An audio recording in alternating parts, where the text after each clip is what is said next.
বহিছ ভনী তোকে কৈছো আমাক বইছো হেৰি মানে তোক কথা এটা কম বুলি ভাবি থাকো বহুত দিনৰ পৰা বেয়া নাপাবি না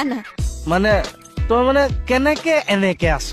কেনেকে মানে মানে তোক ইমান দিনৰ পৰা দেখিছো ফিগাৰটো ইমান ধুনীয়াকে মেইনটেইন কৰি ৰাখ কেনেকে মানে তাকে মই ভাবিছো ওপৰলৈও নাবাঢ়িছে তললৈও নাবাঢ়িছে অঠালে পঠালেও নাবাঢ়িছে আজে পাজে কথা কৈ আছে কথাটো কি কৈছে মোনে মানে সি কৈছে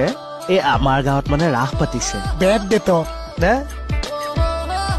পৰম্পৰা তাকে ৰাইজে মানে মোক বহি এখন দিলে 50 পাত বোলে শুনতি তুমি কালেকশ্যন কৰি দিবা মইনো বেলেগত আৰু ক'ত ঘূৰি ফুৰিব পাৰো তাৰ ব্যস্তও থাকে যে তাকে মই বোলে আমাৰ নিজৰ মানুহকেইটাকে কওঁ আৰু যোনে যি দিয়া তেতিয়া আমপেডৰ টেনচনটো নাথাকে কিমান লিখো 500 নে 1000 এতিয়া ৰাস পাতে জানো পাতে পইচা দিলে পাতে 1000 লিখো ভনী ৰাসত ইমান চান্দা লয় না ৰাধা কৃষ্ণ কংসৰ ওপৰত সেইটো নিৰ্ভৰ কৰে মানে কৃষ্ণ কোনজন ফিল্ম এক্টৰ ৰাধা কোনজনী ফিল্ম এক্ট্ৰেছ ইফালে কংসটো কোনখন পপুলাৰ চিৰিয়েলৰ এক্টৰ এই গোটেই কথাখিনি ডনেশ্যনৰ ওপৰত নিৰ্ভৰ কৰি ৰাসখন পাতে 1000 লিখো 1000 ৰাধা কোন গম পাইছনে এতিয়া কৈ নিদিব চাকৈ নিদিব কোন গায়ত্ৰী মহন্ত গায়ত্ৰী মহন্ত আমি গায়ত্ৰী মহন্ত কিমান বালা পাও 1000 লিখো লেখো আহিছো চৌকি আহিছো হ'ব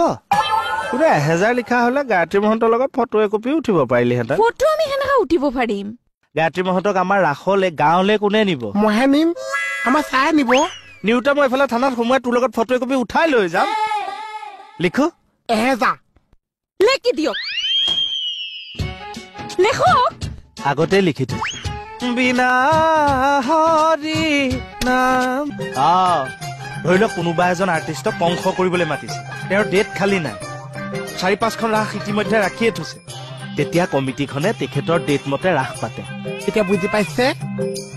হেৰি কেকেটা আপোনালোকৰ গাঁৱৰ ৰাসলে মানে কোনোবা ফিল্ম আৰ্টিষ্ট আহিব কাটিবা কোন কাটিবা গায়ত্ৰী মহন্ত বাইদেউ আমাৰ গাঁৱত ৰাধা কৰিব গায়ত্ৰী মহন্ত বাইদেউ দেখোন থিয়েটাৰতহে আছে থিয়েটাৰ শেষ কৰি আহি কৰিব আৰে থিয়েটাৰ দেখোন আপোনাৰ বহাগ বিহুৰ সময়তে শেষ হয় এতিয়া পইচা কিমান দিবা পইচা কিমান দিবি মই আমাৰ পিটিকি আছো যে দিছো ৰ'ব